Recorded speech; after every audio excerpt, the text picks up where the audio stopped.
Terima kasih untuk minggu yang baru Kau berikan buat kami. Terima kasih untuk hari baru yang Kau berikan buat kami.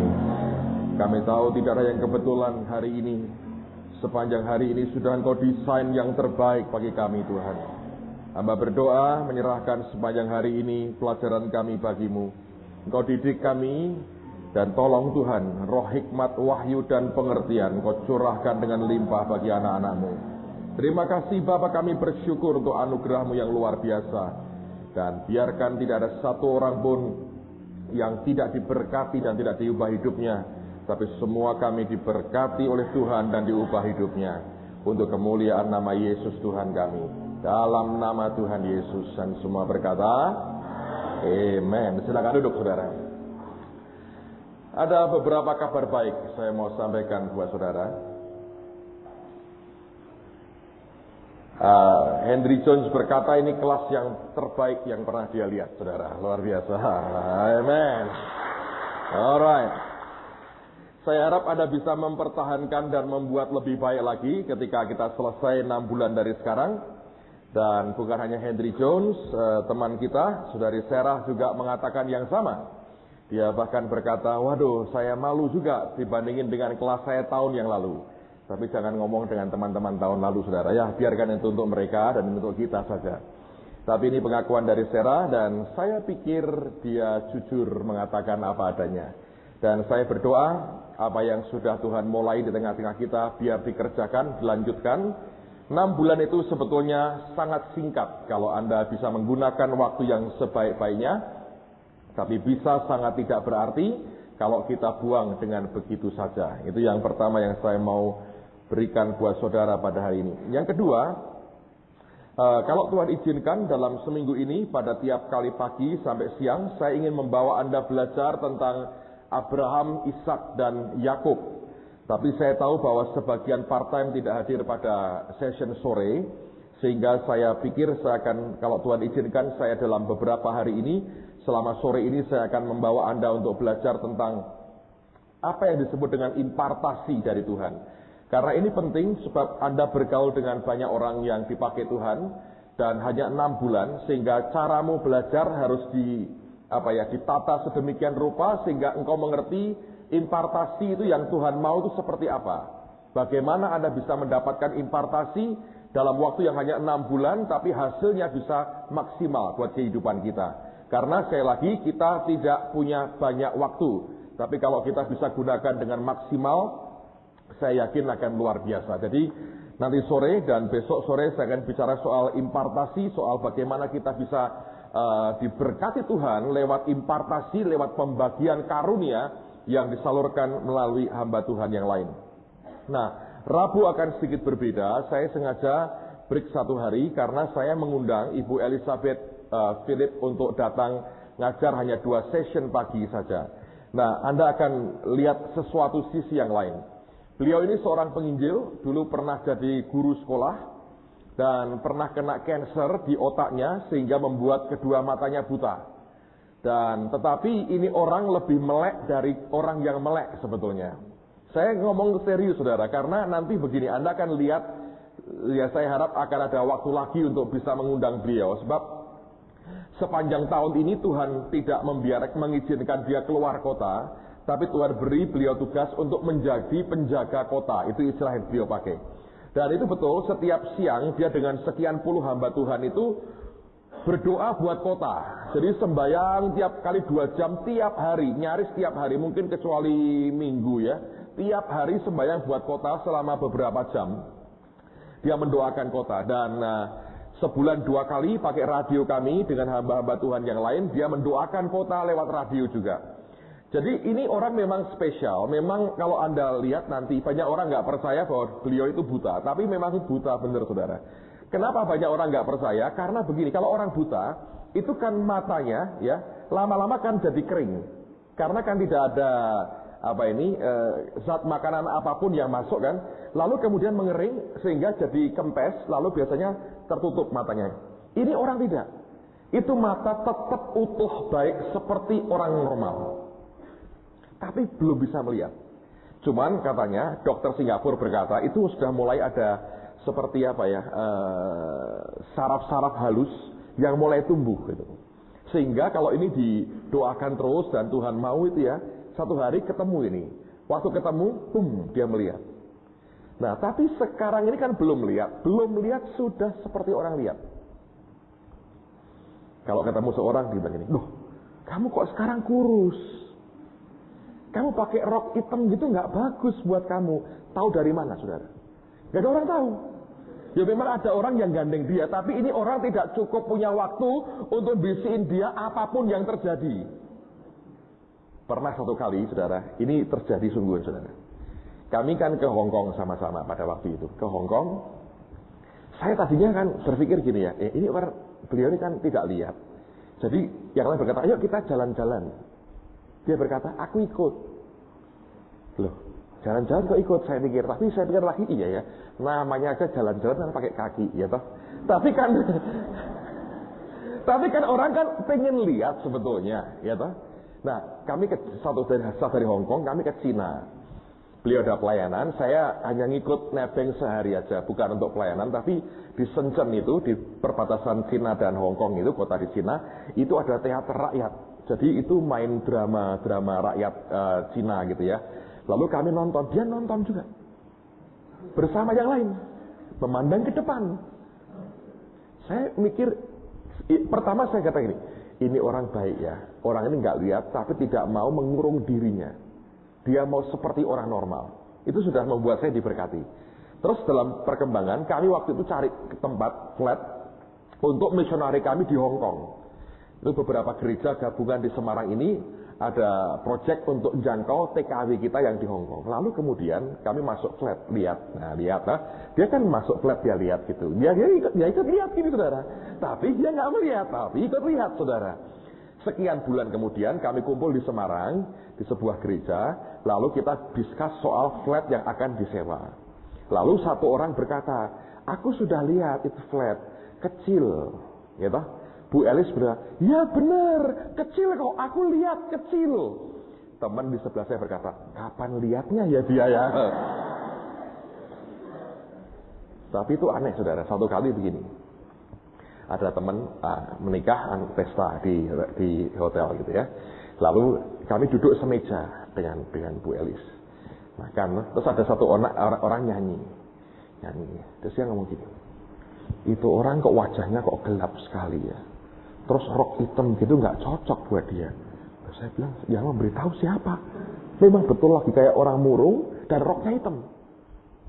Jadi dia itu seringkali diberi Tuhan seperti penglihatan yang jelas seperti lihat. Makanya kalau orang ketemu orang begini, wah repot, saudara. Lebih melek dari kita. Sebab dia lihat di luar dan dia nembus lihat sampai ke dalam kita. Luar biasa. Tuhan pakai peka dengan suara Roh Kudus. Dan kami cukup dekat dengan beliau dan Tuhan pakai luar biasa. Jadi Rebu Anda akan diberkati. Memang waktunya terbatas sekali dan setelah itu pun dia harus langsung balik untuk kemudian doa untuk kota lagi. Tapi menarik, saudara akan lihat sesuatu yang berbeda. Nanti kesempatan lain saya akan minta lebih panjang lagi, tapi at least memberikan gambaran buat kita. Tuhan bisa pakai siapapun yang dia mau pakai, saudara. Tidak terbatas keadaan seperti apapun. Kalau dia berkata, aku mau hidupmu dipakai untuk kemuliaanku, itu bisa terjadi. Jadi saya berdoa tidak ada orang merasa bahwa aku nggak bisa apa-apa, Pak. Oh ya, saya berkata kita nggak bisa apa-apa, tapi Tuhan sanggup berbuat segala sesuatu. Amen. Jadi saya harap dengan itu nanti Anda akan diberkati dan setelah itu saya akan teruskan lagi. Jadi saya berharap dalam suatu minggu ini kita selesaikan Abraham, Ishak dan Yakub. Alright. Masih banyak hal ini. Saya pengen nonton Larasati, coba angkat tangan yang nonton Larasati.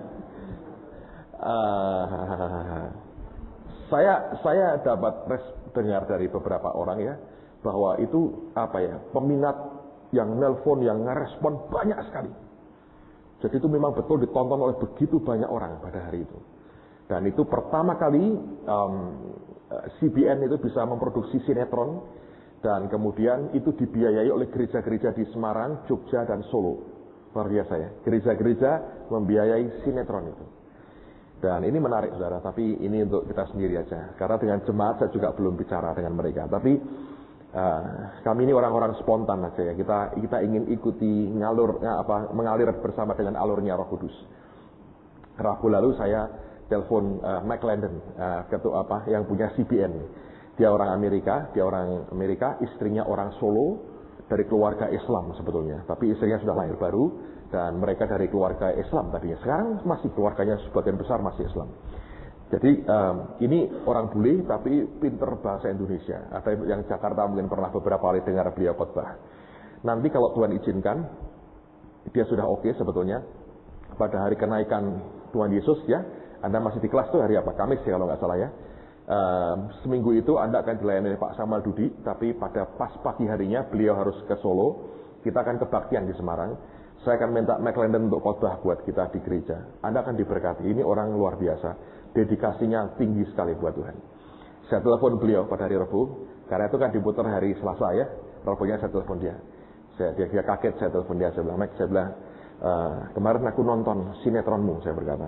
Oh ya, dia kaget. Oh ya, saya bilang, saya nonton lah. Saya ini sungguhan saudara, saya ini hampir tidak pernah, boleh bilang tidak pernah nonton sinetron. Bukan anti atau apa. Saya nggak punya waktu untuk itu saudara. Saya untuk masuk kantor, ini urusan lain lagi sudah terbuka. Saya pulang jam 1 saya ada rapat lagi, sore saya ngajar lagi, itu on terus begitu. Jadi saya punya banyak locker.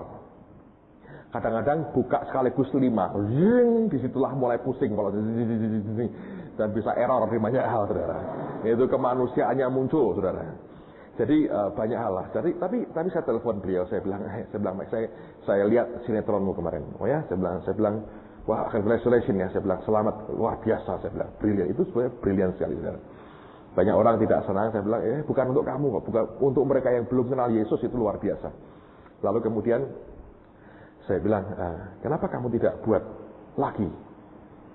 Terus dia bilang, kamu kok tanya begitu kenapa? Dia ngomong terserang, sangat American sekali. Ternyata kamu kok kayak gitu kenapa? Saya bilang, ya saya bilang, kamu butuh duit berapa sih untuk buat sinetron begitu? Dia bilang 350 juta. Saya bilang, gini aja dah. Kamu butuh berapa lama buat itu? 6 bulan.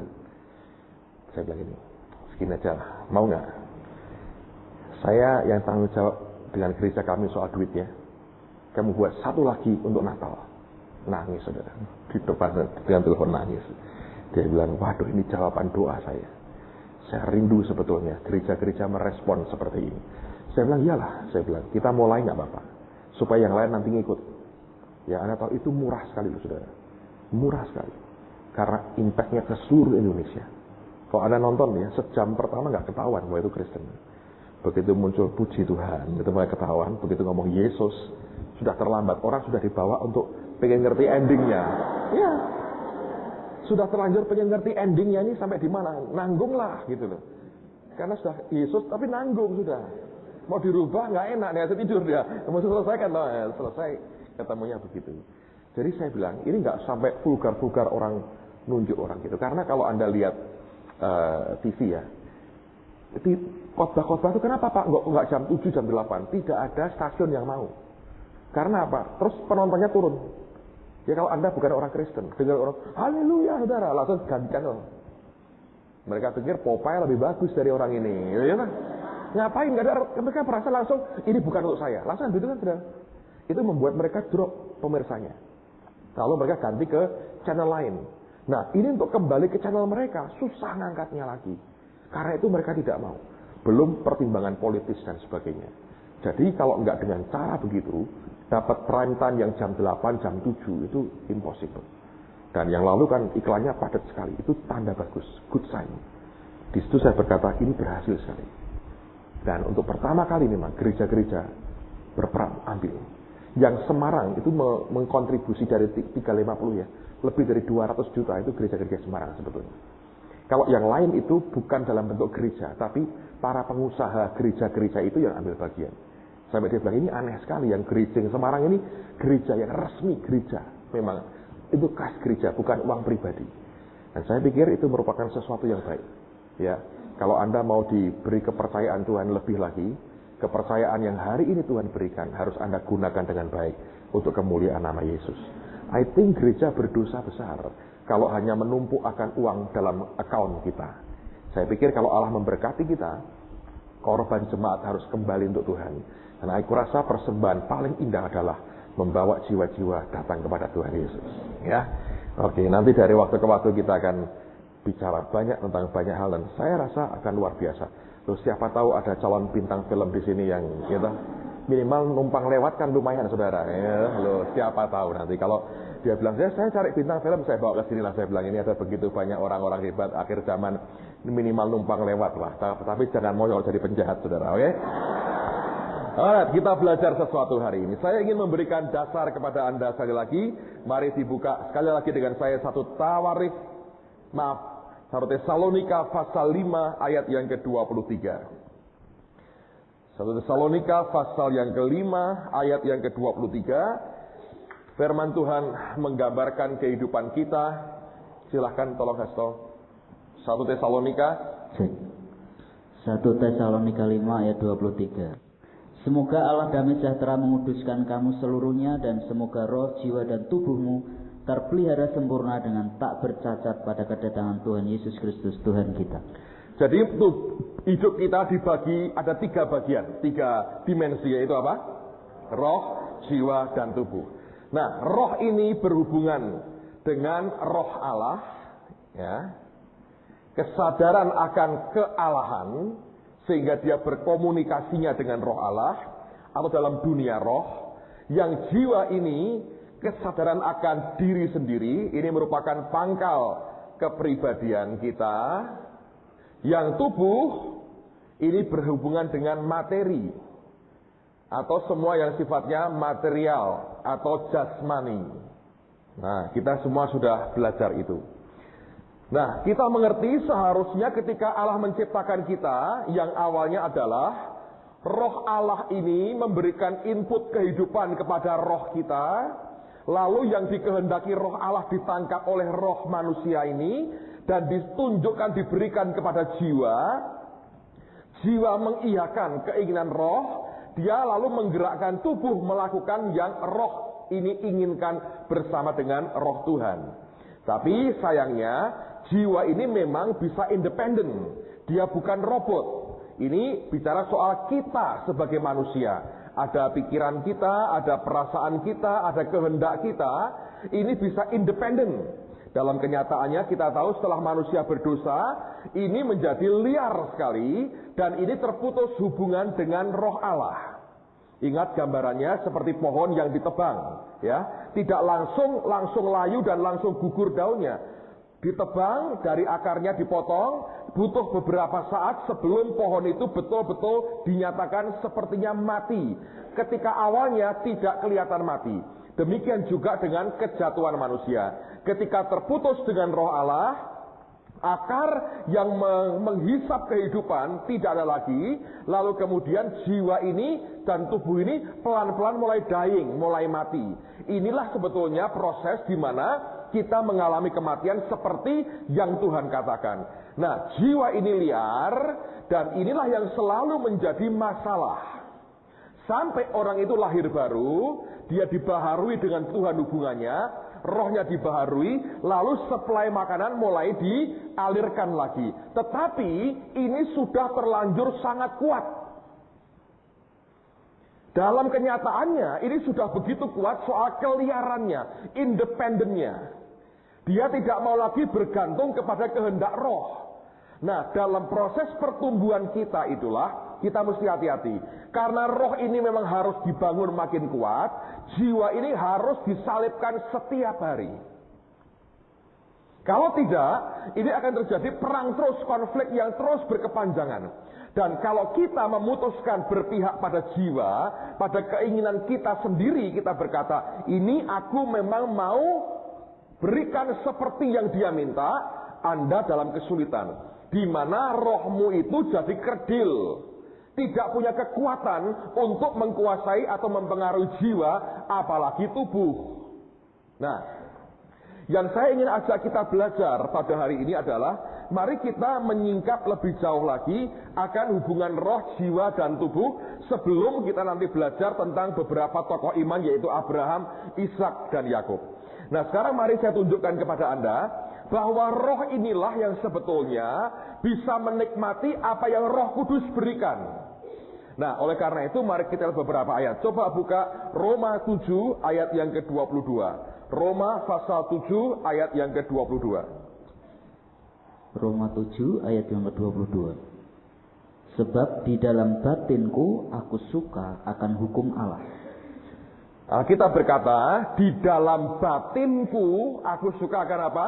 Hukum Allah. Bahasa Inggrisnya, for I delight in the law of God according to the inward man. Aku itu senang dengan hukum Tuhan, yaitu yang ada di dalam aku yang adalah manusia batiniahku. Nah, siapa inward man kita? Manusia batiniah kita. Itulah apa? Roh kita. Jadi yang suka firman itu roh. Jiwa tidak suka sebetulnya. Tapi ada orang yang jiwanya begitu hebat, seakan-akan juga suka firman, tapi untuk kepentingan jiwanya. Nah, kalau jiwa itu suka firman, suka yang mana? Suka yang menguntungkan buat dia. Coba Anda perhatikan di firmanmu, saudara, masing-masing di Alkitab, saudara. Yang Anda garis itu yang mana? Berkat, berkat, berkat, berkat, berkat. Ya toh? Itu jiwa memang. Hobi itu. Tahun kapan dia saya ajak orang murid ini baca firman. Di Mazmur pasal pertama. Dibaca berbahagialah orang ini. Terakhir yang paling seru itu mereka berkata gini. Dan apa saja yang diperbuatnya berhasil. Tekanannya pada berhasil. Itu jiwa, saudara. Jiwa itu senang firman yang menguntungkan dia. Apapun yang menguntungkan dia, jiwa senang. Termasuk firman. Tapi kalau hukum Tuhan seluruhnya, belum tentu jiwa suka. Soal salib, belum tentu jiwa suka. Soal jadi martir, jiwa berkata, bukan bagian saya. Ya tak? Menderita bagi Yesus, ya kapan-kapan saja, tidak sekarang. Itu jiwa. Karena Roma berkata, Paulus berkata, for I delight in the law of God according to the inward man. Aku, Paulus berkata, sebagai manusia batiniah, manusia rohku ini, aku suka hukum Tuhan. Jadi kalau rohmu makin lama makin kuat, itu membuat saudara makin cinta firman. Tapi kalau jiwamu yang makin kuat, engkau cinta sebagian dari firman yang menguntungkan Anda dan saya sendiri. Dan itu orang berkata, itu manusiawi. Iya, manusiawi itu sebetulnya jiwani, saudara. Lihat lagi, Efesus pasal 3 ayat yang ke-16. Efesus 3 ayat yang ke-16. Efesus 3 ayat yang ke-16. Efesus 3 ayat 16. Aku berdoa supaya Ia menurut kekayaan kemuliaannya menguatkan dan meneguhkan kamu oleh rohnya di dalam batinmu. Nah, saya bacakan terjemahan bahasa Inggrisnya. Kalimat terakhir dikatakan, to be strengthened, untuk dikuatkan, with power, dengan kuasa, by His Spirit, oleh rohnya, atau melalui rohnya, in the inner man, di dalam manusia batiniah kita. Jadi begini, Roh Kudus, ya, Roh Kudus menguatkan kita ini. Yang dikuatkan mana? Yang dikuatkan itu adalah inner man kita, roh kita. Roh Kudus itu menguatkan inner man kita dengan power, dengan kuasa. Tangkap, saudara. Jadi yang suka Roh Kudus itu roh kita. Jiwa kagak suka. Karena Alkitab berkata, ini konflik ini, ya toh. Keinginan daging itu nggak pernah cocok dengan kemauan roh. Jiwa kita ini sudah independen, terlanjur liar. Tapi roh yang lahir baru, dia berkata, sumberku dari Roh Kudus. Nah, roh itu yang menguatkan roh kita, roh Allah menguatkan roh kita dengan power. Di mana? Sekali lagi, di roh kita, bukan di jiwa kita. Nangkap, saudara ya? Jadi kalau Anda bisa nangkap ini sebetulnya, maka fokus kita itu sebetulnya tinggal dua. Ini dikuatkan, ini disalibkan. Itu aja. Anda bergumul dengan banyak hal dalam hidup saudara. Nanti lihat. Makin Anda lihat, waduh, makin ketahuan sebetulnya. Oh, ini jiwa, ini roh, ini jiwa, ini roh. Bahkan kau bisa lihat ke dirimu sendiri. Dalam pertolongan Roh Kudus, ketahuan, oh seperti ini toh manusiaku yang sebenarnya. Oke, lihat lagi sekarang. 2 Korintus 4 ayat yang ke-16. 2 Korintus 4 ayat 16. 2 Korintus 4 ayat yang ke-16. 2 Korintus 4 ayat yang ke-16. Sebab itu kami tidak tawar hati, tetapi meskipun manusia lahiriah kami semakin merosot, namun manusia batiniah kami dibaharui dari sehari ke sehari. Lihat, dikatakan manusia lahiriah itu yang mana? Yang ini kan? Lahiriahnya kan di sini. Ya, ini merosot, betul. Kita kan makin tua, makin tua, makin tua, makin tua. Ya, orang itu mencapai puncak di usia tertentu, selalu dia decline, turun ya. Ya, merosot. Tapi manusia batiniah kita dikatakan itu dibaharui day by day. Dari sehari ke sehari. Tiap hari ada pembaharuan manusia batiniah. Nangkap saudara? Nah ini dari sini sebetulnya. Ini akan makin lama makin kuat, makin kuat, makin kuat, makin kuat. Ini akan makin dewasa, makin luar biasa. Makin bertambah kuat rohnya, kata Alkitab. Dialami oleh Yesus ini. Makin kuat, rohnya makin kuat. Dan saya berdoa, ini harus menjadi goal hidup kita. Kita semua ingin berkata, Tuhan aku mau rohku tambah hari tambah kuat. Sebab kalau di jiwa yang tambah kuat, berompaknya tambah luar biasa. Nah, sekarang gini masalahnya saudara. Gimana sih Pak supaya ini bisa berkembang? Ternyata begini saudara ya. Hidup kita ini seperti sebuah benih. Ini benih. Saya gambar ya benih. Saya cerita begini. Satu hari ada seorang ahli biologi. Dia membuat riset, saudara. Dia buat riset. Dia ambil satu biji kacang, sebuah kacang. Dia teliti. Apa unsur yang ada pada kacang itu? Dia urai. Mungkin ada karbohidratnya, ada ini. Dia urai, semua dia urai. Dapat toh? Jumlahnya sekian persen. Berapa mili dan sebagainya. Dia dapat ini semua. Kemudian dia cari bahan pengganti. Karbohidrat diambil, ini diambil. Dalam ukuran dan takaran yang persis sama. Kemudian dia buat dalam bentuk yang persis sama seperti kacang. Tapi ini buatan. Lalu kacang asli dan kacang buatan ditanam. Yang kacang asli tumbuh. Yang buatan tidak tumbuh. Mengapa? Perbedaannya di mana? Semua unsurnya persis sama dan ukurannya sama, bentuknya sama, ditanam di tanah kondisi yang persis sama. Kenapa yang imitasi tidak tumbuh, tapi yang asli tumbuh? Perbedaannya di mana? Ada yang tahu? Bukan turunan, ya. Kehidupan. Exactly. Kata satu penting, kehidupan. Hidup kita ini seperti benih. Dengarnya. Di dalam kita ini ada apa saudara? Life. Kehidupan. Ngerti? Tapi kehidupannya itu di mana? Dibungkus di sini. Lihat. Ngerti? Ini bungkusnya. Ini shellnya. Ini kulit luarnya. Di sini. Caranya gimana Pak? Ini keluar kehidupannya. Ingat loh, rohlah yang memberi hidup. Jadi ini di sini nih. Roh Kudus itu memberikan kita kuasanya di sini nih. Ini kan harus keluar. Ngerti saudara? Hidupmu sama, engkau mau dipakai Tuhan, ini mesti keluar nih. Gimana caranya? Lihat Yohanes 12 sekarang. Ayat 20 sampai 26. Silakan Astor. Yohanes 12 ayat 20 sampai 26. Yohanes 12 ayat 20 sampai ayat yang ke 26. Yohanes 12 ayat 20 sampai dengan 26. Di antara mereka yang berangkat untuk beribadah pada hari raya itu terdapat beberapa orang Yunani.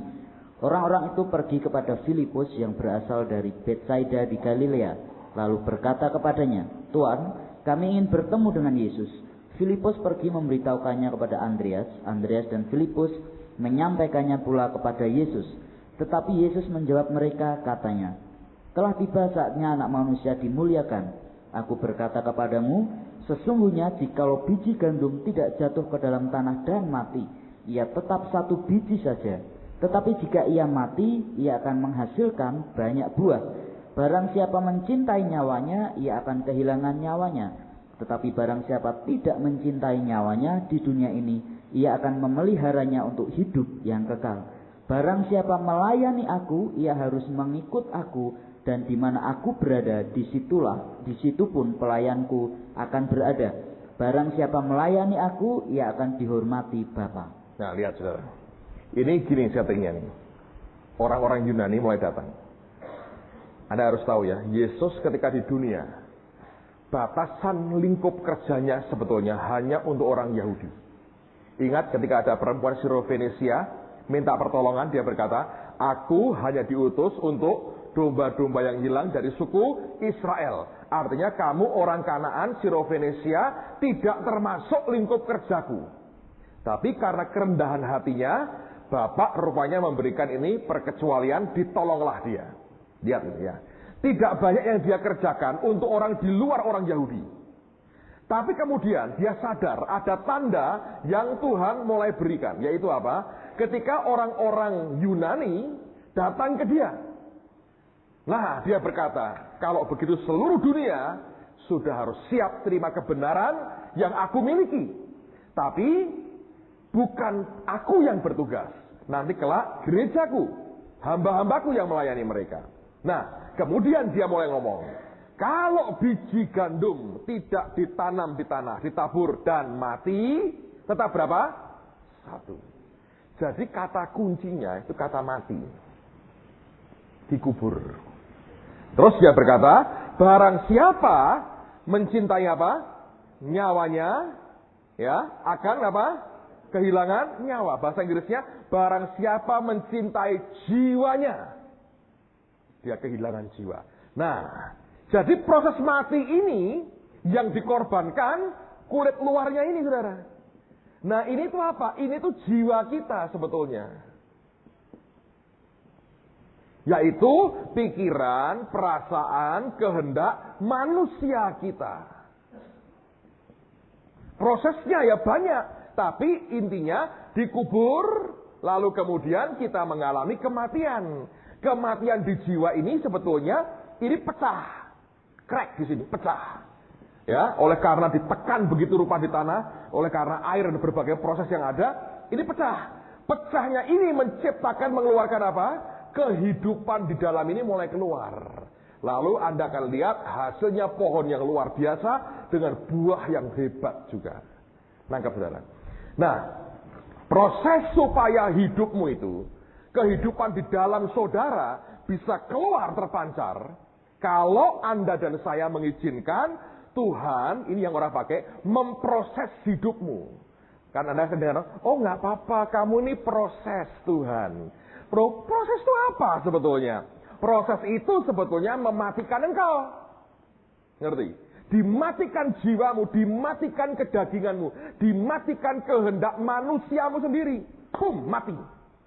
Nah, begitu mati, pecah keluar ini kehidupannya.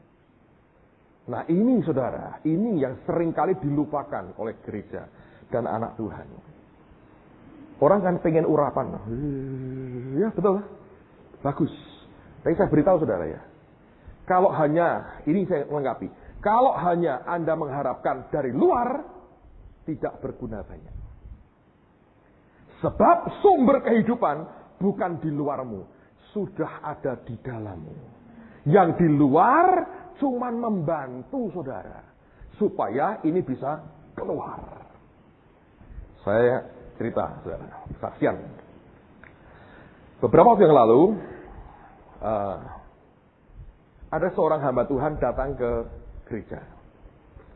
Dia bukan dari gereja kami, dari gereja lain, tapi kalau sore datang ke bagian. Lalu dia mulai lihat apa yang terjadi, kami dilawat Tuhan. Dan waktu-waktu itu Tuhan kerja luar biasa. Dan dia sampai sekarang belum masih. Dan dia tetap dia lihat begitu.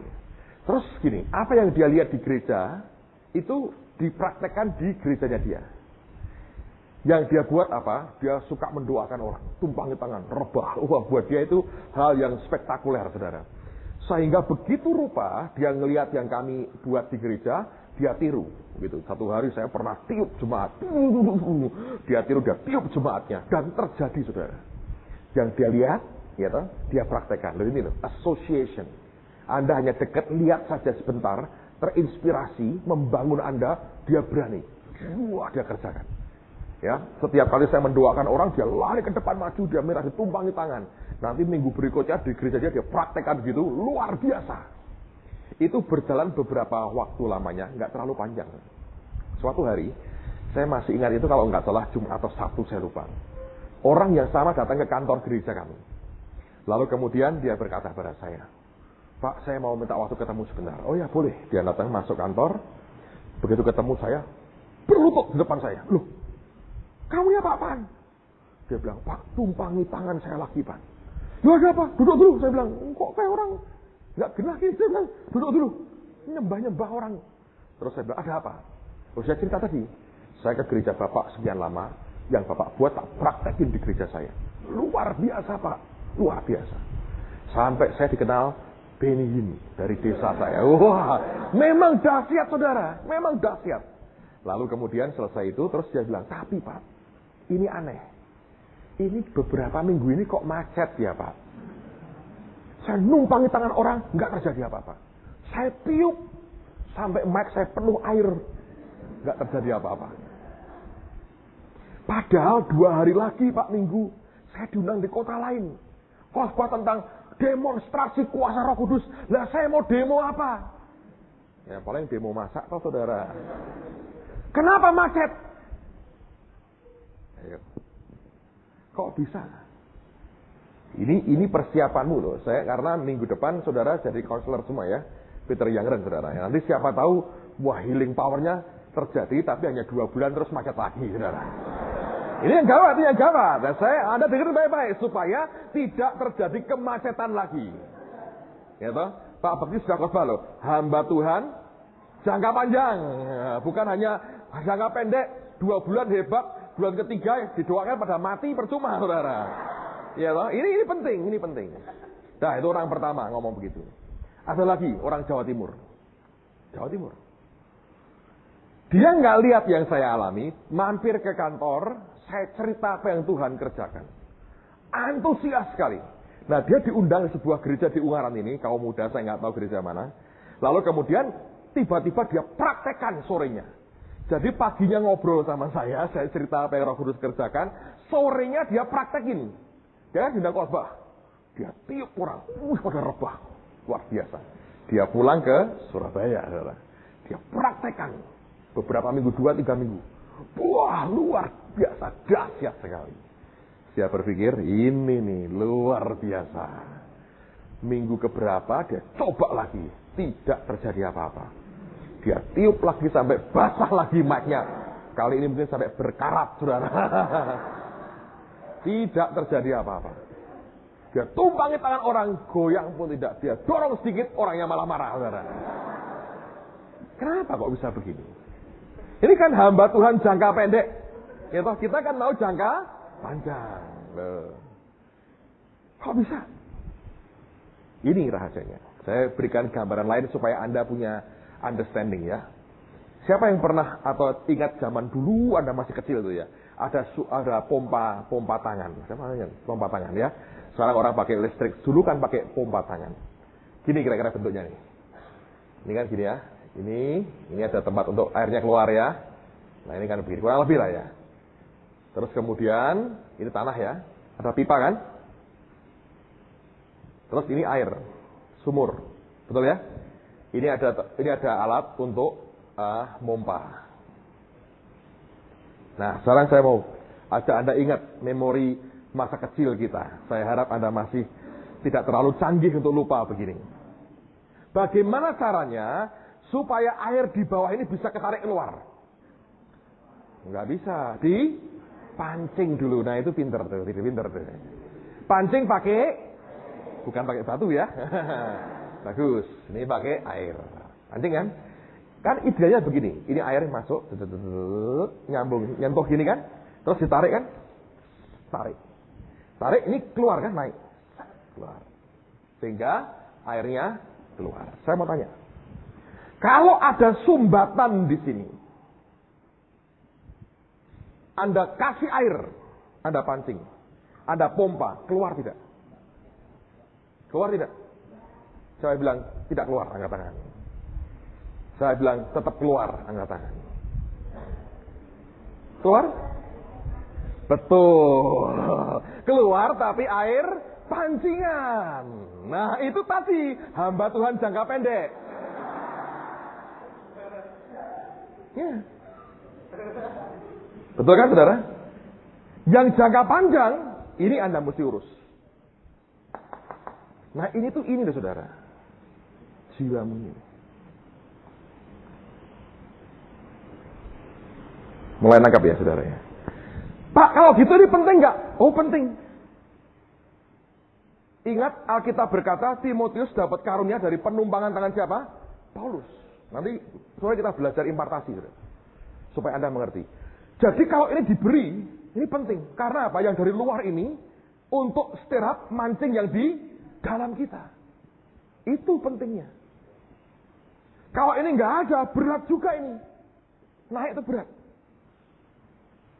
Tapi kalau ini ada, dimasukkan, dipompa, naik. Nah problemnya seringkali, orang gini saudara. Lihat orang lain, ditumpangi tangan, didoakan, dia terima pancingan. Tapi ketika dia pompa keluar sebentar.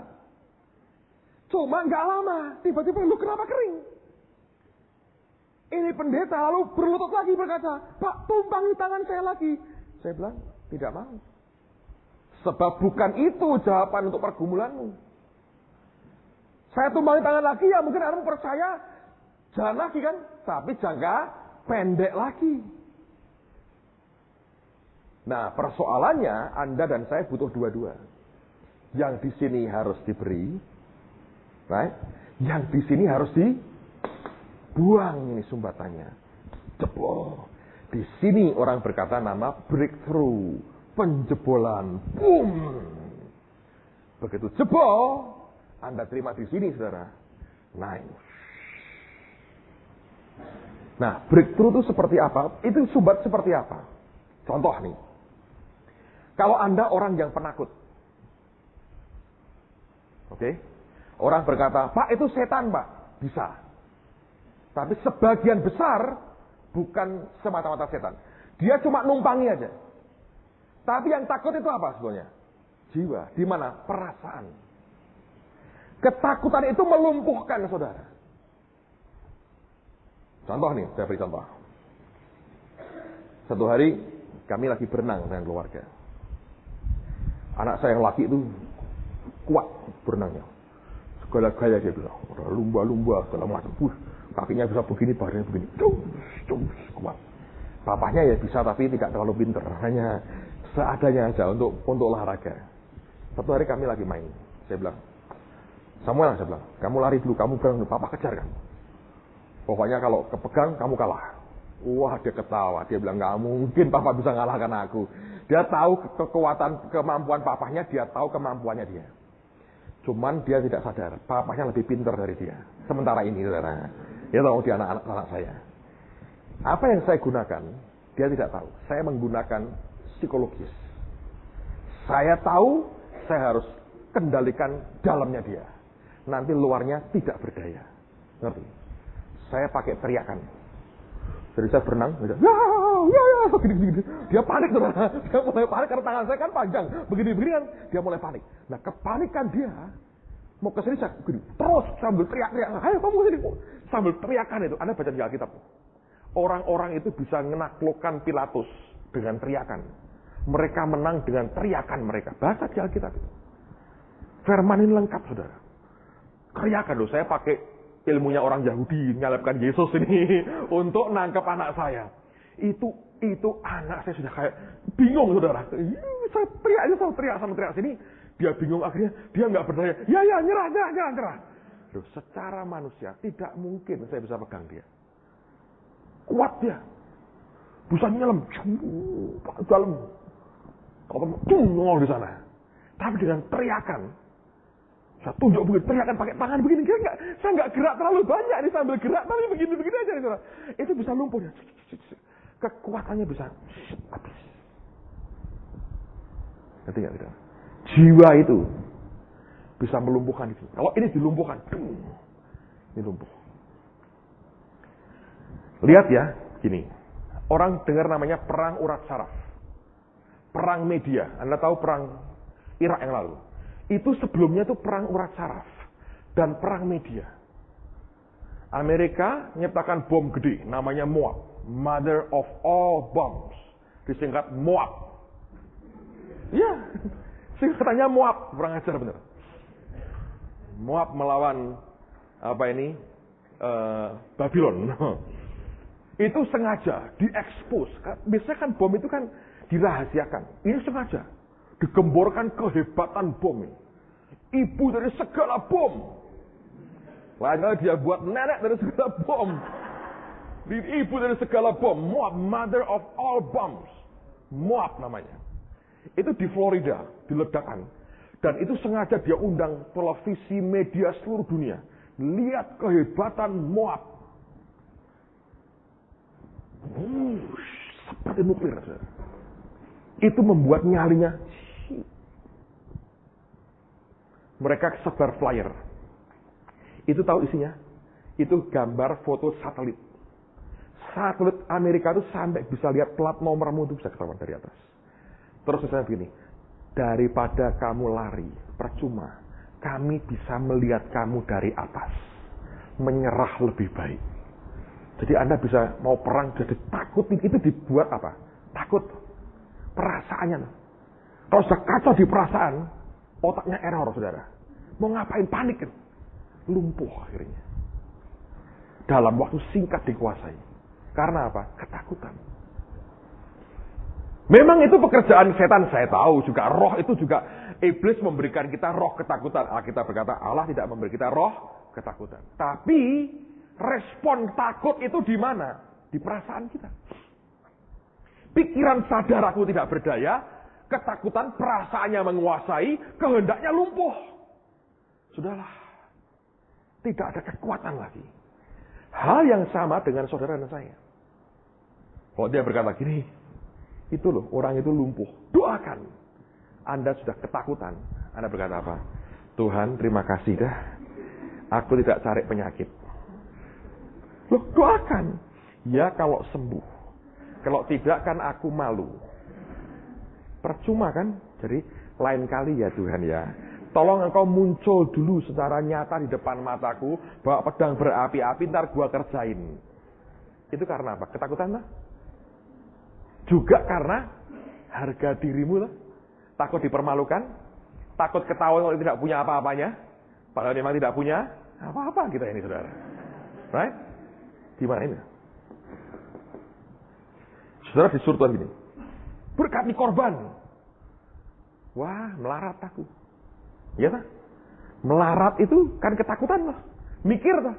Nah, aku punya deposito sekian. Suruh memberikan semua. Wah, habis. Kemarin saya baru pelayanan dengan Pak Yuel, sebuah kota. Gerejanya nggak gede, saudara. Kira-kira 100 orang nggak ada pagi itu. Saya juga heran. Kenapa Tuhan suruh saya ngelayani di situ? Secara manusia nih, saudara. Ngomong manusia nih. Saya kalau ninggal minggu itu kerugian besar. Buat kami. Buat gereja. Rugi. Karena itu pokok pelayanan saya kan. Jemaat itu kan yang utama harus saya kerjakan. Saya kan gembala mereka. Seharusnya saya di tempat dong. Mengembalakan jemaat yang ada. Jadi kalau minggu diminta itu saya nggak praktis tuh hampir semua saya tolak. Tapi kali itu dia berkata, kamu layani.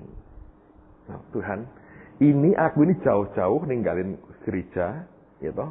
Ini hampir 2000 kebaktian, ini nggak ada 100. Kota lain nggak ada sangkut pautnya sama aku. Ngapain saya mesti ke sini? Logikanya di mana, saudara? Nggak ada tuh. Kalau mau melayani minggunya yang 10.000 kan. Enggak tuh. Ya enggak ada 100. Nah, udah. Saya datang. Diminta nyampaikan topik. Memberi yang terbaik untuk Tuhan. Lalu saya khotbah. Saya bilang gini, berapa menit waktunya buat saya, Pak? Terserah Bapak. Loh, kalau terserah bisa repot tuh. Saya bilang.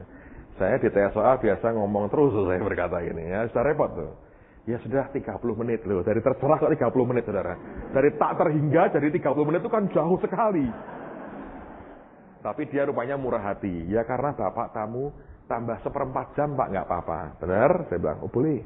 Tak habisin 1/4 jam itu. Karena buat saya agak repot juga khotbah 30 menit, saudara. Ya senang tapi saya merasa guilty. Kadang-kadang saya kok ngomong cuma begitu tuh ngasih makan apa kepada jemaat. Ya, perasaan saya sendiri. Saya khotbah 3/4 jam, selesai, saya turun dari mimbar, terus ibu gembalanya itu, ternyata ibu gembalanya, dia memberikan komentar bagus. Dia berkata gini, saudara-saudara, Martin Luther pernah berkata ada 3 macam pertobatan. Pertobatan di pikiran, pertobatan hati, dan pertobatan dompet, katanya. Dan yang paling susah bertobat itu dompet kita. Pikirannya mau, ya toh, hati juga ingin, dompet tidak pernah ingin. Jadi pertobatan dompet ini yang paling susah katanya. Terus dia ngomong begitu. Udah selesai, terus saya diminta penutupan, doa berkat dan sebagainya. Terus diajak ke depan nyalamin jemaat. Saya bersyukur tempat kami dari dulu tidak pernah saya buat itu. Kalau enggak tiap minggu saya bisa begini, saudara, ya. Puji Tuhan itu. Dan itu menghambat orang keluar, tahu nggak? Nyalami jemaat kalau sudah terlalu banyak, Anda tuh menghambat orang kelaparan karena salaman dengan Anda itu repot, saudara. Saya tidak mau membebani jemaat dengan itu, saudara. Lalu mereka sudah salaman selesai, kira-kira nggak ada sapu tangan, cepat 1/4 jam selesai. Lalu kemudian sebagian besar orang-orang tua jemaatnya. Sudah pamitan, mau pulang, ada satu orang ngobrol dengan saya soal radio. Dia hanya bilang terima kasih Pak, Radio Rema jadi berkat segala macam. Terus mau pulang, satu orang masih muda datang saya. Dia bilang, Pak, boleh nggak saya ngomong pribadi dengan Bapak? Gemeter. Saya pikir, wah ini kenapa ini? Saya tidak khotbah yang mengharukan kok gemeter sekali. Saya bilang, tak pikir apa sakit atau apa. Oke lah, tapi pribadi Pak, jadi di belakang. Dan agak ke belakang. Dia bilang, waduh Pak, saya ini gemeter sekali. Saya bilang, kenapa? Tenang aja. Wah nggak tahu Pak, ini gemeter sekali. Kenapa? Saya bilang, tadi Tuhan ngomong sama saya. Ngomong apa? Depositoku suruh nyerahkan Bapak semua loh. Apa saya ini debt collector? Nah, terus, iya Pak, itu 80 juta loh Pak, katanya. Oh ya Pak, terus gemeter gini kan 80 juta. Saya agak gemeter juga, saudara. Ya, orang gemeter saya gemeter juga ini saya bilang. Dan itu pakai nama istri saya Pak. Repot kalau istri repot, saudara, karena biasanya istri kan yang pegang kendali, ya toh, betul kan? Karena suami kan kepala rumah tangga, istri lehernya rumah tangga. Iya atau tidak tergantung leher.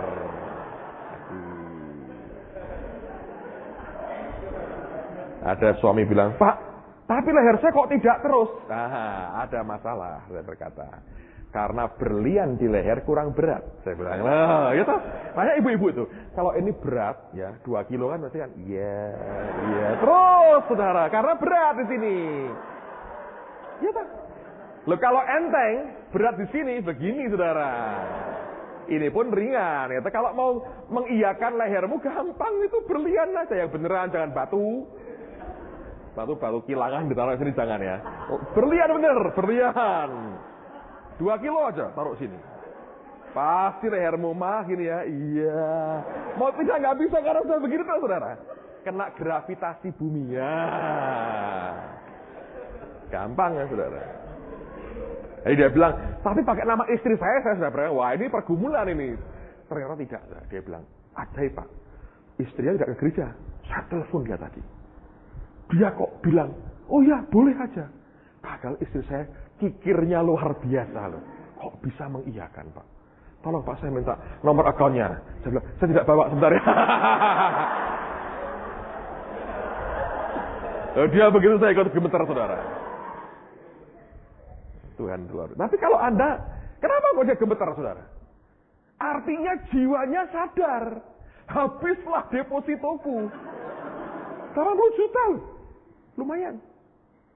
Bisa membiayai berapa murid, saudara? Banyak. Ya kan? Dihabiskan semua. Terus saya bilang begini. Ya yang kamu kerjakan bagus. Saya bilang. Tapi aku ini khotbah, bukan tukang jual kecap. Saya ngalami yang begitu-begitu.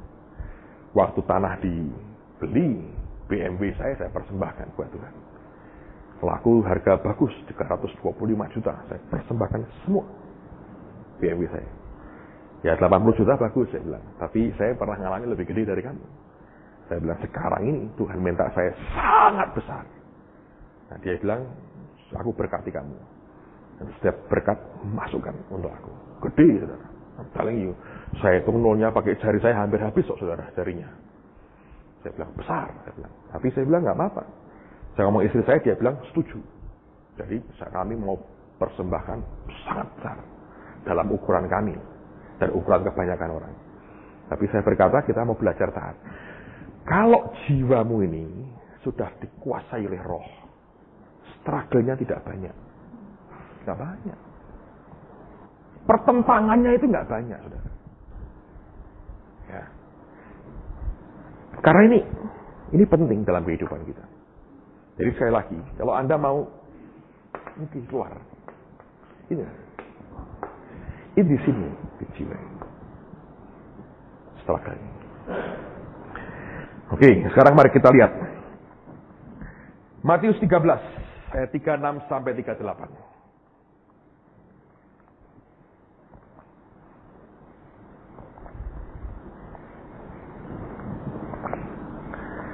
Matius 13, 36, 38. Matius 13, 36 sampai dengan 38. Maka Yesus pun meninggalkan orang banyak itu lalu pulang. Murid-muridnya datang dan berkata kepadanya, jelaskanlah kepada kami perumpamaan tentang lalang di ladang itu. Yang menjawab katanya, orang yang menaburkan benih baik ialah anak manusia. Ladang ialah dunia. Benih yang baik itu anak-anak kerajaan dan lalang anak-anak si jahat. Jadi benih yang baik itu siapa? Hah? Jadi sekali lagi, benih yang baik itu siapa? Benih yang baik. Benih yang baik. Anak manusia. Nangkap saudara ini. Coba lihat lagi. Ini akan sangat menolong saudara untuk bisa punya pemahaman akan keseluruhan dari apa yang Tuhan berikan buat kita. Di Matius 13 tadi,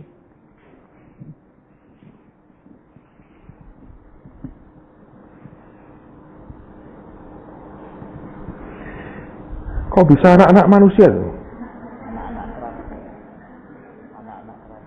Nah, kok bilang anak-anak manusia? Saya pikir keterjemahan saya keliru ini, saudara. Coba lihat ayat 38. Ladang ialah siapa? Dunia. Benih yang baik itu anak-anak kerajaan, bukan manusia. Dengan kebalik-balik. Anak-anak kerajaan. Jadi siapa itu anak-anak kerajaan? Siapa yang merasa Anda anak-anak kerajaan? Bagus. Berarti engkau ini apa? Benih yang baik. Yang di dalammu ini yang baik, saudara. Tapi tetap itu benih. Di mana ada shellnya, ada kulit luarnya. Ngerti ya? Ini yang mesti dipecahkan. Jadi dalammu ini, roh ini baik. Di depan Tuhan, Anda ini benih yang baik. Nah, sekarang persoalannya. Lihat ya, sekarang bandingkan dengan Matius 13 lagi, ayat 19 sampai 23.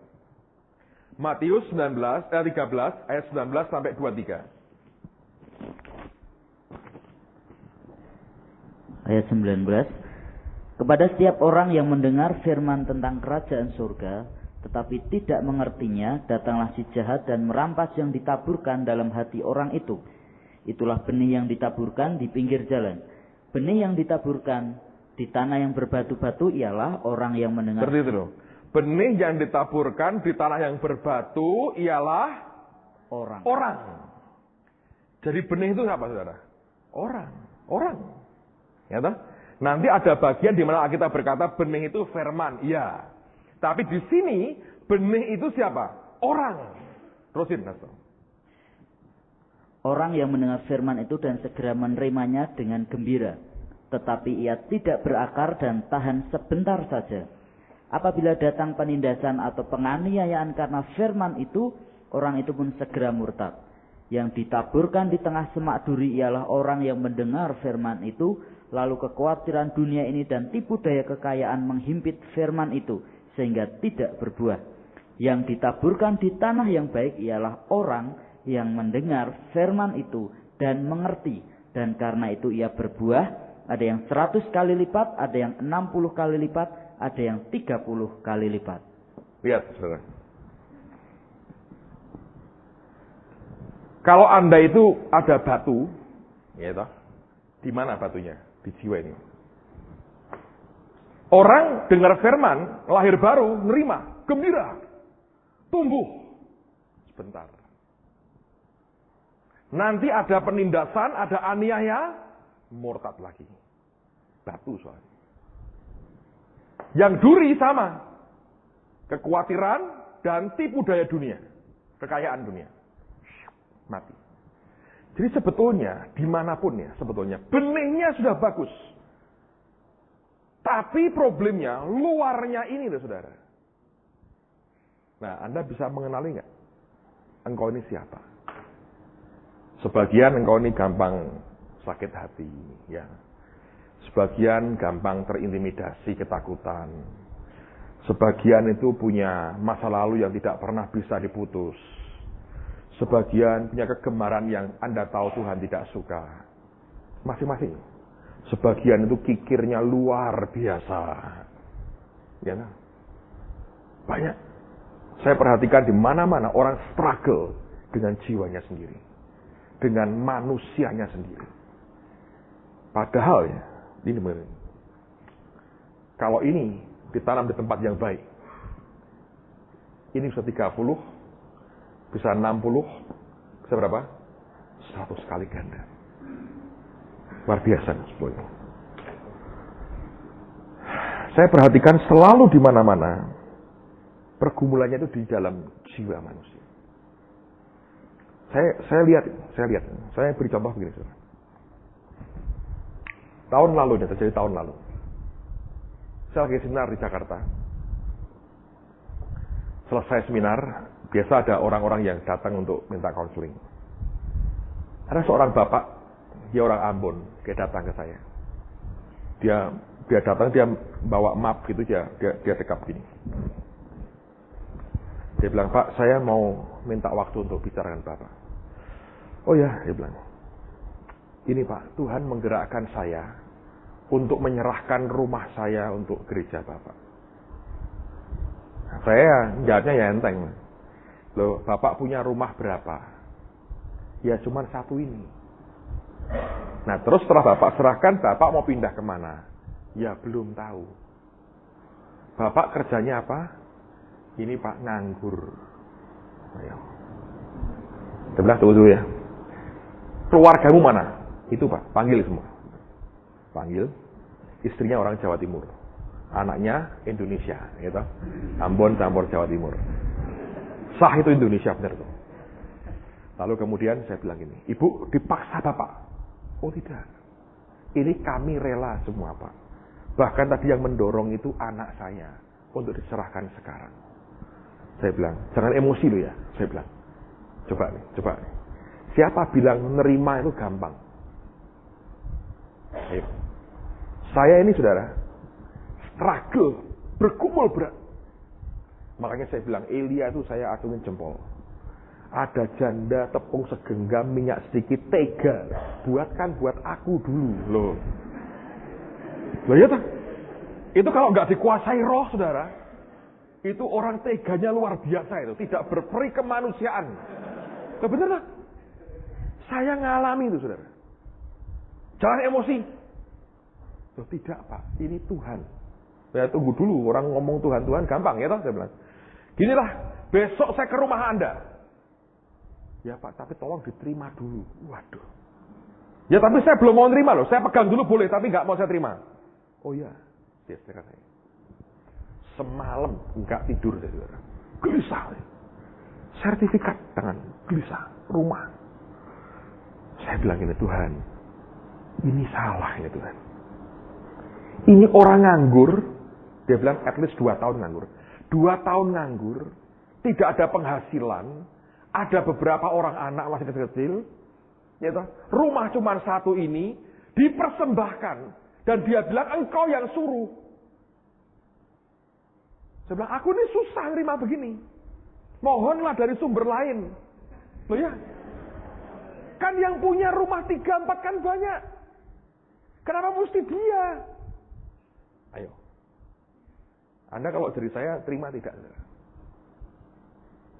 Mau tidak Anda terima, Anda berani bilang, saya berani melawan perintah Tuhan. Berani?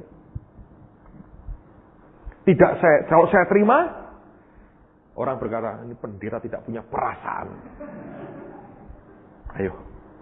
Ini terjadi tahun lalu, sudah. Saya semalam, gelisah saya. Semediak saya. Tuhan maumu apa ini? Saya bilang, kenapa mesti dia Tuhan? Kan banyak orang lain. Yang punya rumah 3-4, yang duitnya banyak. Itu aja yang kau gerakkan hati mereka. Kenapa mesti begini? Tahu, malam pagi itu lebih tepat. Tuhan bicara sama saya. Sebab yang berlebih seringkali hanya diam saja. Aku mau membuktikan aku masih punya anak-anakku yang sungguh cinta kepadaku. Aku membuktikan aku masih punya orang seperti janda Sarfat yang memberi dari kekurangannya. Aku membuktikan aku masih punya anak yang bawa 5 roti 2 ikan, memberi dari seluruh bekal makan siangnya. Aku mau membuktikan aku masih punya orang-orang yang cinta kepadaku lebih dari dirinya sendiri. Waduh, gak bisa ngomong saya. Saya berangkat ke tempat beliau paginya dengan beberapa teman. Saya ajak beberapa orang saksi, saya bilang, lihat apa yang terjadi. Begitu masuk, disambut saudara. Keluarganya sederhana, nggak kerja 2 tahun. Dia bilang, Bapak mungkin berpikir saya orang emosi. Dia bilang, saya ini biasa kerja di bagian high tech, Pak. Saya ini orang yang otak, pakai otak. Saya tidak pakai emosi, Pak. Terus dia cerita. Dia bilang begini, satu hari istri saya ngomong ke saya, Pak. Dia lagi berdoa, dia bilang, dia dengar Tuhan berkata, persembahkan rumahmu untuk aku. Dia ngomong ke saya, Pak. Langsung saya bilang, ojo emosi. Dia berkata gitu, jangan emosi. Cuman ini yang kita punya, jangan emosi. Kamu pasti stres karena kita nggak kerja 2 tahun, nganggur 2 tahun. Terus apa yang terjadi, saudara? 2 minggu lewat, Pak. Saya berdoa. Tuhan ngomong sama saya. Yang dikatakan istrimu itu benar. Persembahkan rumah itu untuk aku. Wah, saya lemes, Pak. Saya ngomong sama istri saya. Bener loh yang kamu omongin itu. Lemes. Terus saya bilang, ayo puasa sekarang. Dan mereka berkata, ya sudah. Kalau Tuhan memang minta, kita beri. Lalu kemudian mereka puasa 3 hari. Anak-anak puasa semua. Memang dasar Ambon, saudara. Puasa. Anaknya puasa. Dipaksa suruh puasa. Setelah puasa 3 hari, dia bilang, pada hari ketiga, Tuhan kasih saya mimpi, Pak. Loh, mimpi apa? Aneh, Pak. Saya lihat Bapak sedang gali di dalam rumah saya. Padahal saya ini tidak kenal Bapak pribadi. Bapak saya lihat lagi gali, nyangkuli, rumah saya dicangkuli. Mau nanam sesuatu. Lah kok di belakang itu kok ada saya berdiri, kok lihat Bapak nyangkul. Langsung Tuhan bilang gini, yang nyangkul siapa? Ya hambamu ini Tuhan. Benihnya mana? Sadar dia. Benihnya rumahnya dia tangkuli. Jadi dia bilang, mohon Pak, Bapak terima. Bayangin. Terus dia tanya gini, kapan Pak kami harus pindah dari sini? Bayangin. Jawab, kalau bisa jawab. Apakah Anda setega Elia? Kalau bisa nurunkan api dari langit mungkin boleh, saudara. Wah, itu berat buat saya. Jujur saya bilang begini. Saya tidak punya kepentingan menjual nih langsung. Saya terima sertifikatnya. Bapak tinggal di sini. Sampai kapan terserah nanti Tuhan ngomong apa. Tuhan tidak ngomong apa-apa, jangan pindah kemana-mana. Tinggal di sini. Anda bisa ngerti. Hanya itu yang saya bisa buat, saudara. Dan baru Tuhan ngomong sama saya. Jangan tergantung dari penjualan tanah orang. Saya belajar dari pengalaman itu. Jiwanya. Ya toh. Tadi saya cerita orang memberi. Sampai gemeter, saudara. 80 juta. Ini orang nerima, saya nerima. Rumahnya orang. Bagus rumahnya. Saya lihat itu, wah bagus. Ditata rapi sekali. Nerima aja susah. Ngerti ya? Jiwa ini sumbatan. Jadi pikiran, ya toh, segala macam masuk bumbu banyak sekali. Nah gampang. Orang berkata, wah enak Pak menerima. Kalau Anda ketemu yang begini-begini. Dan itu terus tuh kami ngalami. Total kami terima itu hampir 15 sertifikat. Bayangin. Saya setiap kali saya gaduh. Tapi selalu Tuhan berkata gitu. Ya ulang lagi perkataannya. Sebab yang berlebih seringkali hanya diam saja. Saya mau katakan kepada saudara pagi ini. Ini saudara. Kalau kita nanti mulai belajar step by step tentang Abraham, saya berdoa ini membongkar kita. Semua tokoh yang kita akan pelajari mulai hari ini atau besok adalah orang-orang yang harus dan selalu mengalami dibongkar ini. Kalau mereka mengalami, Anda dan saya mesti mengalami. Dan itu proses yang terus-menerus. Ini makin sempit, makin tertutup, makin berat. Makin banyak yang breakthrough, yang jebol, makin cepat itu alirannya. Nah, kelak saudara dan saya tergantung seberapa engkau mengizinkan Tuhan membawa kita. Nah, lihat. Kalau ini jebol ditundukkan, maka yang muncul adalah suatu karakter ilahi. Sesuatu yang divine, yang ilahi. Dan itu menentukan sampai setinggi apa kita. Almarhum Ed Cole pernah berkata begini. Your attitude determines your altitude. Sikap hati karaktermu menentukan ketinggian saudara kelak. Karunia itu hanya melambungkan kita. Tapi kelak kita akan turun pada landasan sampai seberapa karakter kita ikut naik bersama-sama. Kalau kita hanya dilambungkan oleh karena karunia, kelak akan turun lagi hanya sebatas ketinggian karakter kita. Kalau engkau mengizinkan Tuhan membongkar ini, dan jiwa kita mau berkata, salibkan aku Tuhan, aku mau pikul salib setiap hari, saudara akan naik melambung karaktermu. Waktu itu naik ke atas, karunia naik, tetap engkau di atas karena karaktermu menopang saudara tetap naik. Dan di situ engkau jadi tadi hamba Tuhan jangka panjang. Kalau tidak, hanya ini saudara, air pancingan yang keluar dan tidak akan dihasilkan apapun dalam hidup kita. Baik, mari kita teruskan. Kita sudah belajar roh, jiwa dan tubuh kita. Kita mengerti bahwa yang harus diremukkan, disalibkan adalah jiwa kita, karena ini seringkali restless, gelisah, dan berontak, liar, seperti yang manusia kita mau. Sekarang mari kita masuk ke tahap berikutnya, sebelum besok kita belajar soal Abraham, dan nanti malam kita belajar soal impartasi. Lihat dulu Kidung Agung pasal yang pertama, ayat 7 dan ayat yang ke-8. Kidung Agung pasal yang pertama, ayat 7 dan ayat yang ke-8. Kidung Agung 1 ayat 7 dan 8. Ceritakanlah kepadaku jantung hatiku, di manakah Kanda mengembalakan domba, di manakah Kanda membiarkan domba-domba berbaring pada petang hari. Karena mengapa aku akan jadi serupa pengembara dekat kawanan-kawanan domba teman-temanmu? Jika engkau tak tahu, hai jelita di antara wanita, ikutilah jejak-jejak domba, dan gembalakanlah anak-anak kambingmu dekat perkemahan para gembala.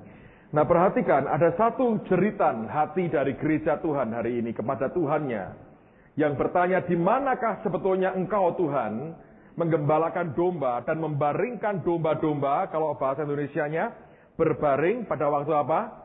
petang hari. Sebetulnya bukan petang. Dalam bahasa Inggrisnya dipakai kata rest atau istirahat at noon. Tengah hari.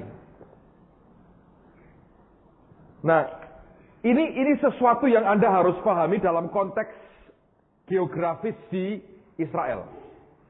Beberapa waktu lalu ketika saya ke Israel, kami diajak ke sebuah tempat namanya Qumran. Itu merupakan tempat di mana ditemukan gulungan kitab Nabi Yesaya. Ada yang pernah ke Israel? Belum satu pun. Ya, kapan-kapan kita buat, saudara. Itu bagus kalau Anda mengaminkan. Soal biayanya kan, kalau Tuhan kehendaki kan Tuhan yang mengatur semua. Jiwamu jangan berontak dulu. Kakak punya duit, itu jiwa karena ketakutan. Right? Oke. Jadi kalau Anda lihat di Qumran nanti, saya berikan penjelasan dulu supaya kelak kalau Anda lihat Anda tahu. Dan kami tiba di sana benar-benar tengah hari, panasnya luar biasa. Nah, diceritakan bahwa yang menemukan gulungan kitab Nabi Yesaya di Qumran sekian tahun lalu itu adalah seorang gembala. Dia lagi cari-cari dombanya, lihat akan lubang. Dia masuki, dia pikir di situ dombanya. Ketemunya gulungan kitab Nabi Yesaya. Nah, di tengah-tengah terik gurun, saudara, itu panasnya luar biasa. Domba harus cari tempat yang teduh. Kalau tidak, jadi sate kambing. Ya, nggak tahan, panas sekali. Saya kali pertama datang tahan panas pakai payung segala macam. Karena pengen lihat. Setelah kedua kali, ya tambah mantap. Ketiga kali mulai biasa, malah kerasa panasnya. Keempat sudah tidak tahan panasnya. Kali kelima saya datang, lihat pun tidak. Saya berkata, yang belum lihat, lihat. Saya masuk ke toko cari AC, saudara. Karena panas sekali. Nah, domba, kalau pada waktu tengah hari, dia nggak bisa rest. Tidak ada tempat untuk dia bisa berteduh dan menikmati rest. Dia harus keluar di tengah terik matahari, dia mati. Nah, ini gereja sedang mengerang hari ini. Karena sebetulnya Tuhan sebagai gembala yang baik itu selalu memberikan kita tempat rest, istirahat buat jiwa kita sebenarnya. Kata rest di sini dalam bahasa aslinya artinya titik di mana kita puas dengan Tuhan. Kalau kita tidak bisa puas dengan Tuhan, Anda akan dipanggang oleh dunia. Karena dunia itu tidak pernah menawarkan yang lebih baik. Gambarannya di sini adalah teriakan yang berkata, aku mau rest at noon. Aku mau berbaring waktu tengah hari di mana tidak ada lagi yang aku harus buat kecuali aku mesti berlindung padamu. Sehingga aku terima sesuatu yang teduh dari Tuhanku. Jiwa kita ini restless, gelisah, berontak, bergejolak. Banyak yang kita inginkan, yang kita mau dari manusia kita. Tapi Tuhan sebetulnya ingin sediakan perhentian buat jiwa. Kalau ini bisa diteduhkan dan ditundukkan, maka rohmu akan mengalami breakthrough. Keluar, saudara. Dan ketika engkau mengalami breakthrough, maka kehidupan yang di dalammu akan dialirkan luar biasa. Yeremia pasal 6 ayat 16. Mengapa tadi saya berkata perteduhan atau rest ini untuk jiwa kita? Yeremia pasal yang ke-6. Lihat dulu ayat yang ke-16.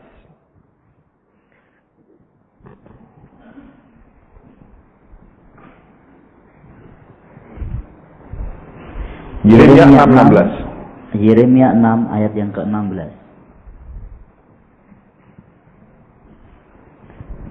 Beginilah firman Tuhan, ambillah tempatmu di jalan-jalan dan lihatlah.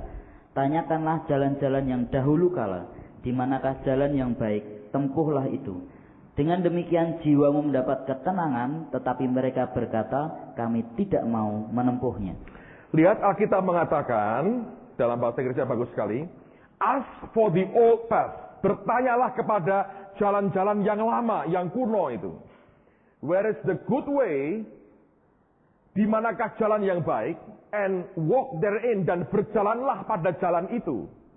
And you shall find rest for your soul. Maka engkau akan menemukan perhentian bagi soul, jiwamu. Dan ternyata untuk bisa menemukan akan rest bagi jiwa kita, kita berhenti, kita puas dengan Tuhan, itu tanya kepada old path, jalan-jalan yang lama. Karena itulah dalam Kidung Agung dikatakan, kalau engkau tidak mengerti bagaimana sampai di mana engkau bisa menikmati rest at noon, jiwamu teduh sekali dengan Tuhan. Dia berkata, ikutilah jejak-jejak domba. Nah, perhatikan baik-baik.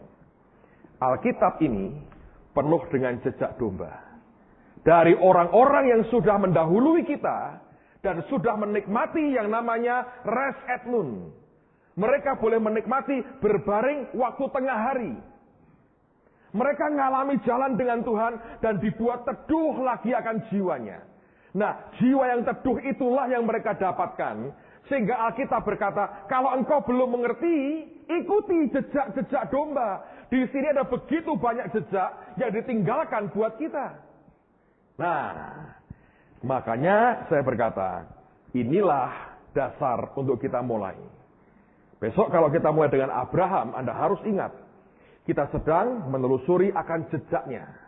Bukan sekedar untuk napak tilas, kata orang, sekedar lihat dari sisi historisnya. Tapi belajar bagaimana orang per orang, pribadi demi pribadi, mengalami akan pengerjaan Tuhan dalam hidupnya yang membuat jiwanya itu mendapatkan perteduhan. Karena Alkitab berkata, and you shall find rest for your soul. Engkau akan menemukan perhentian rest bagi jiwamu. Karena ini harus tunduk di sini, baru dia bisa rest. Ada 3 hal yang kita harus perhatikan. Bagaimana caranya kita bisa mengenali jejak yang di sini. Ini penting. Bagaimana caranya Anda bisa paham akan jejak domba yang di sini. Setiap kali Anda buka Alkitab, Anda harus tahu. Di dalam Alkitab kita ini ada peta Tuhan. Di peta ada jejaknya. Dia berkata, ikuti saja. Cuma bagaimana Pak cara ngikutinya? Seperti apa bentuk aku ngikutinya? Nah, mari kita lihat dulu. Yang pertama, saya berkata, tidak ada cara lain kecuali engkau harus membaca Alkitab ini. Ya, mungkin engkau mau ikuti, tapi tidak membaca. Saya mau tanya, siapa yang sudah baca Alkitab dari Kejadian sampai Wahyu, at least sekali selesai? Coba angkat tangan. Bagus. Saya dorong yang belum pernah, 6 bulan ini Anda paksa dirimu. Kejadian sampai Wahyu aku harus habiskan. Anda selesai, saudara keluar berkata, sudah selesai. Tapi kemudian, ulangi lagi. Ya kan? Selesai emang selesai bacanya, tapi ulangi lagi. Sebab ada kabar kurang baik buat saudara. Waktu tes pengetahuan Alkitab lalu, cukup banyak yang lumayan, sedikit yang baik sekali, dan tidak jarang yang parahnya minta ampun, saudara. Tapi kami ini mau baik hati, ya. Besok atau nanti Anda akan diberi daftar nama dan nomor urut. Saudara apalin nomormu berapa, itu nomor urut siswa saudara. Lalu hari berikutnya hasil tesnya akan dibuka, tapi nomornya saja. Supaya jangan ada orang dipermalukan dan jangan ada orang dipermuliakan, saudara. Adil kan? Supaya jiwa tidak terlalu gelisah. Nah, masing-masing ngerti nomornya itu lebih baik dan simpan di hati dengan keprihatinan yang besar. Sebab beberapa orang memecahkan rekor. Dari 100 soal hanya 9 yang benar loh. Memang itu termasuk khotbah pertama atau 999, nilainya juga 9. Tapi yang ini tidak ada hubungannya, saudara, sebetulnya. Iya, tapi itu memprihatinkan. Jadi saya mendorong saudara, baca ini Alkitab. Mesti ngerti dong. Ya. Kenapa harus ngerti? Karena diantaranya, Anda harus tahu begini. Roh Kudus itu Fungsinya, saya pernah katakan ya waktu lalu, mengingatkan kita apa yang pernah Tuhan sampaikan kepada kita. Jadi kalau belum pernah dibaca, bagaimana Roh Kudus bisa mengingatkan? Nggak mungkin. Kalau Anda mau kerjasama dengan Roh Tuhan, baca ini Alkitab. Ini bukan cuma pengetahuan. Di dalamnya ada peta Tuhan. Di dalamnya ada jejak-jejak domba. Dan dia berkata, kamu ingin rest at noon, berbaring, menikmati Tuhan, waktu tengah hari, di mana semua orang kerja keras, kamu nikmati perhentian dalam Tuhan, jiwamu rest dan tidak restless. Dia berkata, ikutilah jejak-jejak domba. Itu merupakan old path, atau jalan yang lama. Ini kan sudah berabad-abad usianya. Ini jalan yang lama. Di sini, dari jalan ini, engkau akan menemukan rest for your soul. Perhentian untuk jiwamu sendiri. Coba buka Yohanes 14, ayat yang ke-26. Yohanes 14, ayat 26.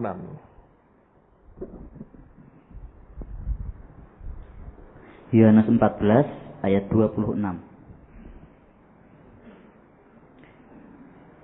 Yohanes 14 ayat 26. Tetapi penghibur yaitu Roh Kudus yang akan diutus oleh Bapa dalam namaku, dialah yang akan mengajarkan segala sesuatu kepadamu dan akan mengingatkan kamu akan semua yang telah kukatakan kepadamu. Lihat apa yang pernah Tuhan katakan, yang mengingatkan siapa? Roh Kudus. Kalau belum pernah Anda dengar, belum pernah Anda baca, belum pernah tersimpan di memorimu, susah buat dia mengingatkan kita. Lihat lagi Yohanes 16 ayat 12 sampai 15. Yohanes 16 12 sampai 15. Yohanes 16 12 sampai 15. Masih banyak hal yang harus kukatakan kepadamu, tetapi sekarang kamu belum dapat menanggungnya. Tetapi apabila Ia datang, yaitu Roh kebenaran, Ia akan memimpin kamu ke dalam seluruh kebenaran, sebab Ia tidak akan berkata-kata dari dirinya sendiri, tetapi segala sesuatu yang didengarnya, itulah yang akan dikatakannya. Dan Ia akan memberitakan kepadamu hal-hal yang akan datang. Ia akan memuliakan aku, sebab Ia akan memberitakan kepadamu apa yang diterimanya daripadaku. Segala sesuatu yang Bapa punya adalah aku punya. Sebab itu aku berkata, Ia akan memberitakan kepadamu apa yang diterimanya daripadaku. Roh Kudus selalu memberitahu kita apa yang diterima dari Yesus. Dan firman ini kan Yesus sendiri sebetulnya. Ya toh? Dia mengingatkan kita, dia ambil dari Yesus ini. Dia berikan buat kita. Jadi tetap Anda mesti baca firman. Minimal Anda ngerti dong. Apa sih isinya? Ketika Roh Tuhan bekerja, Anda diingatkan, Anda berkata, aku pernah baca yang ini. Lalu Anda mengerti. Ada sebuah cerita yang saya harap tidak terjadi di tengah-tengah kita. Tapi kalau lihat angka Anda, mungkin bisa terjadi. Ini true story ya. Ada seorang hamba Tuhan dari Malaysia. Anda pernah dengar namanya pendeta Philip Jayabalan. Beliau ini punya sekolah Alkitab di India. Siapa yang pernah ke India? Saya pernah beberapa kali ke India. Orang India itu saudara luar biasa. Ya toh? Kalau diajak ngomong, seringkali nggak ngerti. Ya atau tidak? Nah, itu artinya apa? Terserah Anda, gitu. Bisa ya, bisa tidak. Pokoknya goyang aja. Kami beberapa kali ke India, setiap kali pulang agak goyang. Ini agak sedikit lost ini ya, saudara. Jadi karena lihat orang goyang terus. Kalau ngomong goyang, kita ngomong goyang. Entah itu apa artinya saya nggak tahu. Pokoknya goyang ini, saudara. Nah, suatu hari dia itu buka sekolah Alkitab di India. Saya nggak tahu di kota mana. Dia buka di situ, lalu kemudian dia kan jarang datang ke India, tapi dia keliling kemana-mana, dia supply uangnya dan sebagainya. Cuma dia itu presidennya atau dia rektornya dari sekolah Alkitab itu. Suatu hari setelah sekian lama dia nggak berkunjung, dia akan berkunjung ke sekolah Alkitab itu. Waduh, disambut meriah, saudara. Tapi itu yang bukan dia inginkan sebetulnya. Kami pernah, terus Hasto ikut saya waktu itu. Saya mengunjungi, kita pernah merintis satu gereja di India. Saya mengunjungi gereja itu, saudara. Itu masuk di kampung kecil di kota Kalkuta ya. Sekian kilo dari Kalkuta. Jauh, masuk kampung kecil. Begitu masuk kami disambut. Waduh, itu rebana, ketipung, segala macam. Dung, dung, dung, dung, dang, dang, dang, dang. Kita kayak topeng monyet. Iya. Menari di depan kami. Wah, saya pikir ini kayak Pak Harto zaman dulu ya, saya bilang. Tapi itu tradisi mereka, bagian dari tradisi mereka. Lalu kemudian pada waktu itu, ini orang datang berkunjung, disambut meriah sekali. Tapi bukan itu yang dia inginkan. Guru dosen-dosennya dan sekian ratus mungkin siswa sekolah Alkitab yang kelak akan jadi pendeta. Terus hari berikutnya dia masuk ke kantornya dia berkata begini, saya akan membuat tes lesan kepada anak didik saya. Loh, kami mending loh, bukan lesan, tertulis saudara.